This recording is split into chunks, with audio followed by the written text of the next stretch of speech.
Hey, I'm Noam Weissman, and you're listening to Unpacking Israeli History, the podcast that takes a deep dive into some of the most intense, historically fascinating, and confusing events in Israeli history. All that in just about 20 minutes. Yalla, let's do this. אנו מכריזים בזאת על הקמת מדינה יהודית בארץ ישראל. היא מדינת ישראל. We, the people of Israel, are prepared and anxious to meet the representatives of our neighbors without any preconditions. There are people in Israel and elsewhere say it's impossible to make peace between the Arabs and Israel or the Jewish people. I think they are wrong. At 5:05 a.m. on the morning of Purim, on February 25th, 1994, a local doctor from Kiryat Arba, the Jewish community with ancient roots on the outskirts of Hebron, called the local IDF command center. The officer in charge, Shlomo Edelstein, picked up. Edelstein remembers the doctor asking to send a jeep to pick him up, which seemed really strange to Edelstein because he knew this man wasn't the doctor on call at the time. And even if it was a real emergency, wouldn't he need an ambulance? But the doctor sounded decisive, so Edelstein ordered a driver, Mati Unger, to go see what was going on. When Unger arrived, the doctor told him that he just needed a quick ride to the nearby Cave of the Patriarchs, located just over a mile away. The short ride seemed ordinary, and the doctor did all the talking. Unger didn't think it was weird that the doctor was wearing his army uniform and carrying an automatic rifle. Violence in Hebron was commonplace, and attacks against the Jewish residents had become more and more common. The doctor was frequently on reserve duty, running from one Palestinian terrorist attack to the next, attempting to save as many lives as possible. Unger figured that if the doctor needed a quick morning lift, he probably had a good reason. When the doctor approached the cave, the soldiers guarding outside were just as nonchalant. One soldier asked the doctor why he was there so early and in army uniform. The doctor responded by mumbling something about miluim, Hebrew for reserve duty, and walked in. The small Abraham hall underneath which Abraham and Sarah, the first Jewish parents and the ancestors of three major world religions, Judaism, Islam, and Christianity, are traditionally said to be buried, was almost empty, with a handful of Jews getting ready for morning prayers. The doctor walked over to the green door that connects the Abraham Hall to the Isaac Hall, where according to legend lies the locked door that leads to Gan Eden, the Garden of Eden. Typically, the door would be guarded, but that morning it wasn't. The guards had likely assumed it was early in the morning and there was no need to guard the door now. The doctor walked up to the door and walked through it. After walking through the door, he looked at the beautiful room in which 800 Palestinians were in the middle of their prayer. The doctor took out his rifle and began shooting. By the time security forces came into the Isaac Hall, they found a catastrophic scene with rugs soaked in blood and the bodies of 29 Muslims murdered while praying peacefully. Another 125 wounded. And then, in the corner of the room, lying dead with his head busted open by a fire extinguisher and a blood-soaked yarmulke, was the doctor, Baruch Goldstein. How did we arrive at this tragic moment? Who was Baruch Goldstein? Why did he do what he did? And most relevant to this podcast, how did this affect Israeli history? Before we get into the story and facts, I want to start with one word of caution and really introduction. Today's podcast is not about Palestinian terrorism. I have no interest in giving a pass to Palestinian terrorism or to equate Baruch Goldstein's terrorism with Palestinian terrorism. Doing so is unnecessary and frankly defensive and can come off as apologist. So let's not do that whole thing. Of course, Palestinian terrorism will come up in this episode, but our focus will be on why the Baruch Goldstein massacre is so important. I also want to quickly pose one different question to think about throughout this episode. Do you think Baruch Goldstein is a lone wolf, a, quote, bad apple, or was he produced in some sort of environment which could have led to his act? Think about it. It's not an easy question. I'd love to hear from you, so email me at noam@unpacked.media. I myself go back and forth on it, but try to think about this question throughout this episode. What do we need to know about Baruch Goldstein? For one, growing up, he was not known as Baruch, but as Benji. Baruch Goldstein was born in 1956 in Brooklyn, New York, to an Orthodox Jewish family. He had a Jewish education and earned a medical degree from Albert Einstein College of Medicine in the Bronx, New York City. He was known to speak softly and act piously. He joined the Jewish Defense League, or JDL, an organization founded by Rabbi Meir Kahana that was considered radical by many. Goldstein had known Kahana well since he was a child. For many, the JDL's purpose to fight anti-Semitism, to stand tall and proud as Jews, was noble. And for others, their methods were considered violent and counterproductive. Goldstein immigrated to Israel in 1982.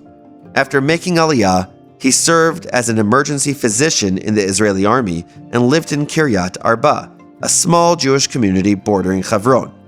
He reconnected with Kahana in Israel, and the two developed a very close relationship.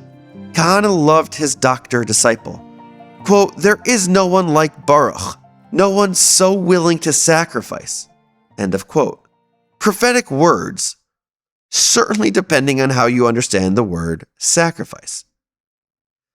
Goldstein became involved in the Kach political party that Kahana had founded about a decade earlier. In Israel, Kahana developed a small but serious following of devotees. Noted author and former member of JDL, Yossi Klein Halevi, describes Kach as minuscule and even marginal among the settlers, but in Kiryat Arba, there were many devotees. Some Jewish Israelis were convinced that Palestinians and Arabs in the surrounding countries would never agree to live in peace with the Jewish state, and with every act of Palestinian terrorism, their positions hardened. So, followers of Kahana appreciated his aggressive stance against territorial concessions and his plain-talking style. He also advocated for the expulsion of Arabs from Israel and the West Bank, once saying, "I don't say we have to do something about the Arabs. I say we have a problem and here's my answer, throw them out." Kahana preached that one of the main purposes of the Jewish people was to destroy Amalek, the biblical tribe that attacked the Israelites while in the desert and continued through each generation to try and destroy the Jews.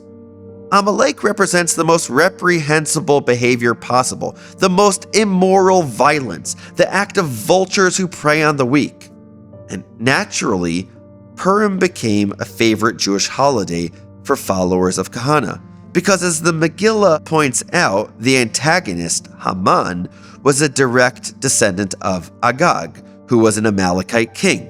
But for many in the Jewish Israeli communities, his passion and style in achieving his goals by any means went too far.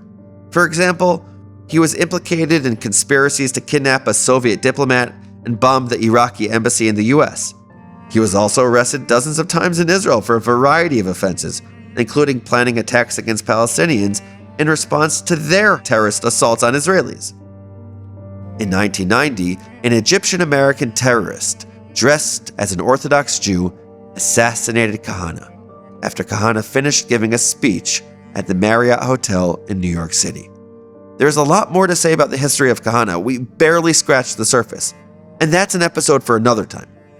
What's important is that Goldstein viewed him as his teacher and his rabbi who shared similar visions about what Israel should be. The year before Goldstein's rampage, 1993, saw 26 terror attacks against Israelis, the largest number in almost 15 years, and the second highest total in the history of the state up until that point in time. 1994 was even more deadly, with a record 42 terror attacks recorded against Israelis. This was supposed to be during the peace process of Oslo. Instead of peace, fear and terror gripped Israeli society.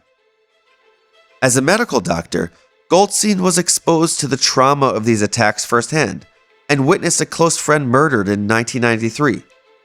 Goldstein referred to the enemy as the new Amalek and as, quote, Arab Nazis.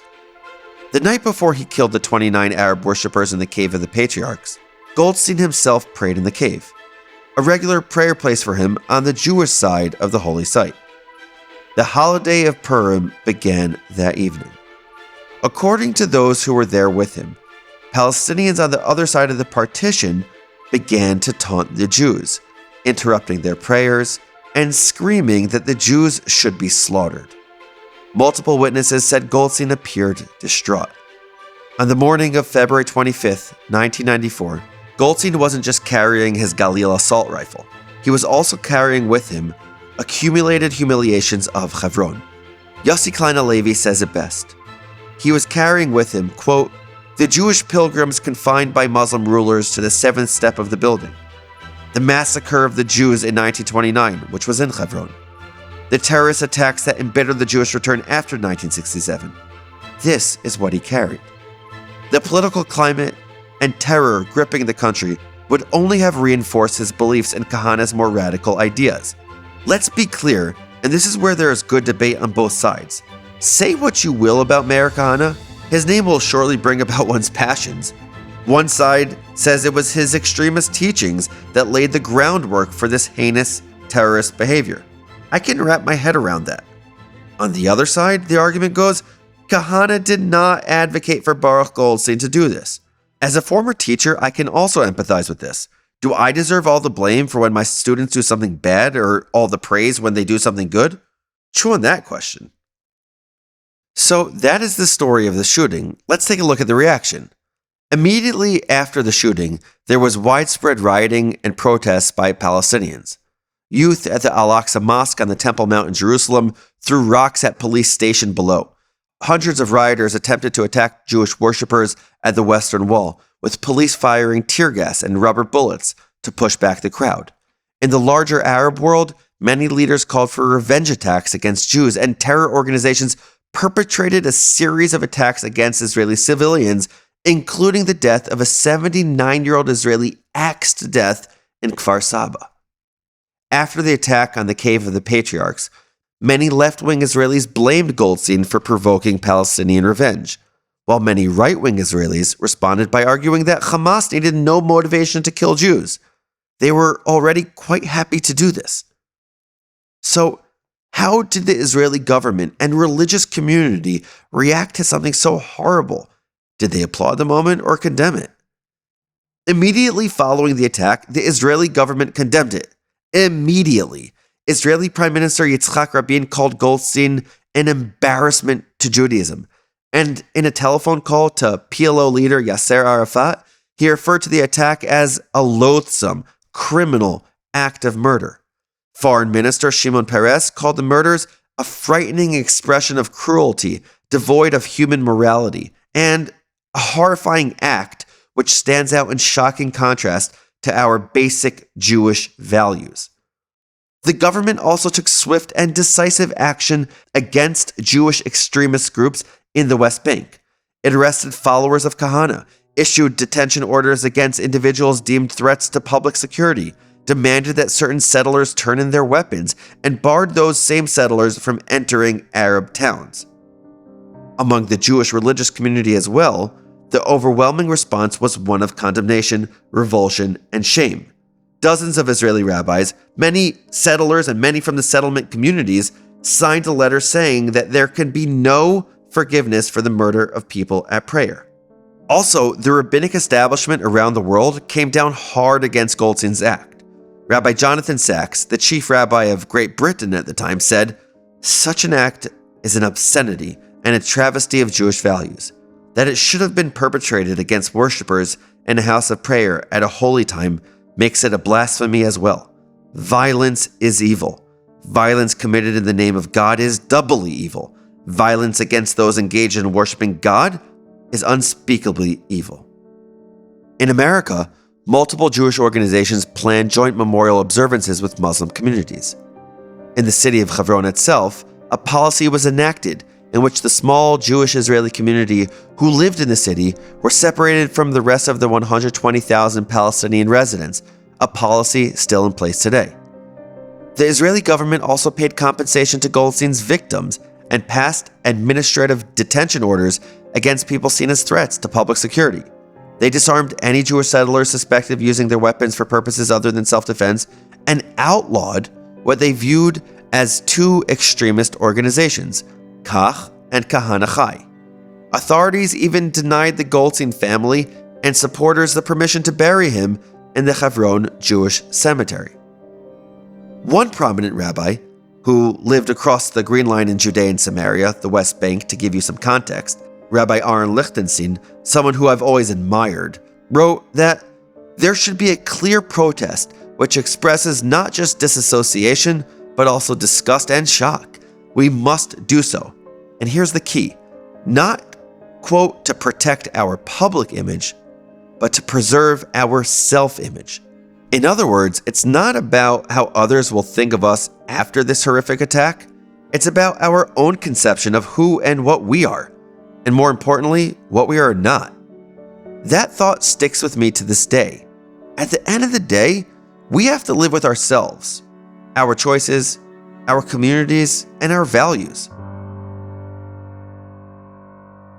The response to Goldstein's attack also revealed an uncomfortable divide in the religious Jewish world. Although the overwhelming majority, and I need to stress this, condemned Goldstein's actions, there were still 1,000 people who attended his funeral, and the heads of the yeshivas in Kiryat Arba eulogized him with full honors. A small minority of Jews even treated Goldstein as a hero, arguing that Palestinians had been planning a massacre of Jews and Goldstein had simply preempted them. It also brought up some other points of tension in Israeli society. For many years, it has been customary that in the aftermath of Palestinian terror attacks, the homes of families are often destroyed by the Israeli government. No such punishment was meted out to the Goldstein family. Should it have been? Proponents argue, of course, terrorism is terrorism. Opponents say, slow down. Demolishing houses is not meant to be a punishment, but a deterrent. And while we can all agree that Goldstein should be condemned in the clearest of terms, we should also agree that Jewish terrorism is not something that requires deterrence. It simply is not that prevalent. It's also important to point out that there were and still remain some supporters of Baruch Goldstein's actions within Israeli society. Michael Ben-Chorin edited a book about Goldstein called Baruch HaGever, a play on words based on the line from Jeremiah chapter 17 in the Tanakh, referencing, "Blessed is the man that trusts in God and whose hope the Lord is," but is also a Hebrew pun referencing that Baruch was HaGever, or the man. Ben-Chorin is convinced of what he and many others in his community see as Baruch's virtue. This is a quote from him. "He prevented a large massacre in Hebron's Jewish settlement, and we visit his grave in order to implicitly say Jewish lives are not disposable." In fact, this is a crazy story. When I was a high school principal, I took the seniors to Poland and Israel each year. One year, I decided to take the students to Hebron. On the tour of the city, 2 students needed to use the restroom, but there was nowhere to go. The tour guide told us about the kindness of the residents and that we can just knock on a door. And so we did. As my 2 students scurried to the bathroom, I noticed a gigantic portrait of a man I recognized. He had the side locks, long beard, and was handsome. Could it be Baruch Goldstein? I summoned the courage, or maybe the chutzpah, and asked the woman why she had a gigantic portrait of this man in her house. She said to me, "He was a tzaddik and kadosh. He was a righteous and holy man." I stood there silently, almost frozen. I'd like to think I was being a good listener, but I think I was just so taken aback that all my words were stuck. You can imagine the awkward silence as I waited for my students to finish up. But anyway, no matter what precipitated it, the massacre was a crime beyond comprehension. And both the memory and the legacy of this event have proven to be enduring. In the short term, there were more Palestinian terror attacks against Israel.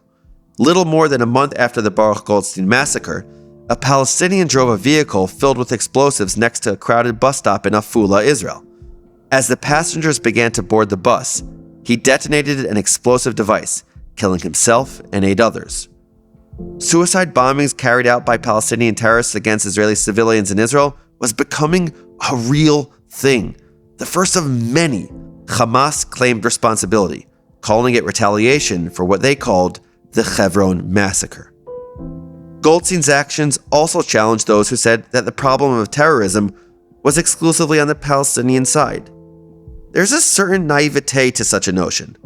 No religion, faith, or people is impervious to butchering and bastardizing what they've learned. 1 year later, Yigal Amir, another Orthodox Jew who, like Goldstein, was also identified with the religious Zionist movement, assassinated Prime Minister Yitzhak Rabin. Don't worry, we're going to unpack this moment in another episode. Jewish terrorism, to be sure, as a phenomenon, is very rare, and typically a reaction to some major external threat, such as waves of terror attacks against Israel.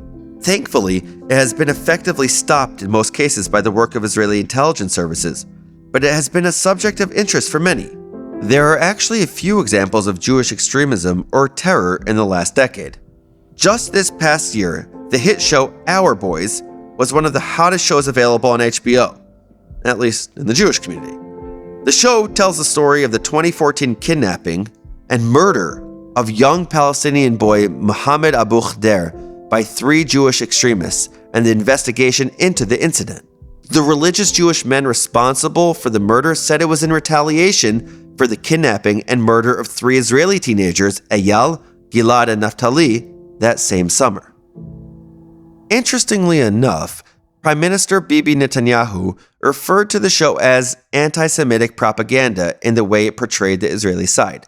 I'm not here to debate Bibi, he is a much better debater than I, so I'd lose anyway. But I can tell you that from my perspective, the way Israeli society dealt with its challenges is something to praise, not hide from. The healthiest of families don't bury their problems under the rugs. That's why I can say when a Jew carries out an act of terror, Israeli officials condemn it in the strongest terms, and most Israelis are ashamed, if not outraged. The Israeli and Jewish communities as a whole don't make the terrorist a martyr. They don't call for more attacks. We need to be able to own responsibility when it begins to rain and not just when the sun is shining. I like that about my people.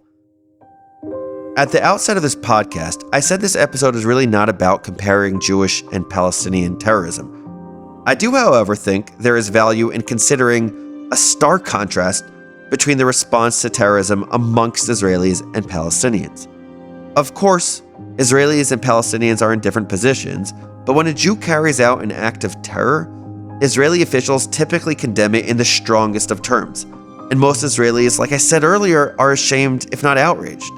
In contrast, in the past, the Palestinian leadership has too often been known to celebrate and hand out candies when a terrorist commits a crime, even hailing the terrorist as a martyr and calling for more attacks sometimes, in addition to giving financial support to terrorist families. Ultimately, this episode is about us listening to the story of Baruch Goldstein. We need to be able to learn, listen, and hear about these darker events and moments in Israeli history as well, so we can commit to understanding why they happened and what we can do to prevent them from happening again. With that, let's try to summarize this episode with 5 fast facts. Number 1. Jewish extremism, though rare, exists, and unfortunately at times has manifested into violent terror. Number 2. Baruch Goldstein, who was born, raised, and educated in New York, was a medical doctor living in Kiryat Arba. Number 3. The actions taken by Baruch Goldstein were condemned by Israeli politicians, religious leaders, and the general public. Number 4. Even today, there's a very small minority group of Jews who see Baruch Goldstein as a hero, and even make pilgrimage visits to his grave. Number 5. After Goldstein's actions, both Kach and Od Kahana Chai, extremist political groups connected to Rabbi Kahana, were outlawed, and numerous practical steps were taken to curb Jewish extremism in Israel. Those are the facts. But here's one enduring lesson as I see it. Abraham Lincoln said something like, "The philosophy of the schoolroom in one generation will be the behavior of the next generation." Who knows if this is empirically true, but intuitively, it makes sense, at least to me. The aftermath of the horrific attack on worshippers by Baruch Goldstein raised questions that caused Israelis and Jews around the world to do some deep soul-searching. Is there something the Jewish community could have done to prevent this? It caused real cheshbon hanefesh, or accounting of the soul. Who are we? What do we stand for? And how do we promote the values that we hold so dearly throughout our nation? When events like this massacre occur, how do we deal with them? If you haven't listened to our episode on Der Yassin, go back and give it a listen. We talk about some similar themes in that episode too. Two totally different events, but similar themes emerge. So while I don't think it's my place to answer the question of whether Goldstein was just a bad apple or a result of dangerous philosophy, I do want to say that the Lincoln quote is something we all ought to internalize. A better tomorrow starts today. With that, thanks for listening to another episode of Unpacking Israeli History. Make sure to subscribe wherever you get your podcasts and leave us a rating if you enjoyed listening. If you have any questions, comments, or just want to talk Israeli history, shoot me an email at noam@unpacked.media. I'd love to hear from you. In the next episode, we're going to be covering another intense moment that changed Israel and the course of the Israeli-Palestinian peace process. Maybe the assassination of Prime Minister Rabin. This podcast comes from Unpacked, a division of OpenDor Media. I'm your host, Noam Weissman. Our producer is Rachel Kastner. Research and writing by Avi Posen. Additional research and writing by Akiva Potak, Yitz Brilliant, Alicia Stein, Benjamin Elterman, Oren Peleg, and Eli Lichstein. Edited by Robert Pera. Unpacking Israeli History is generously sponsored by Larry and Andrea Gill.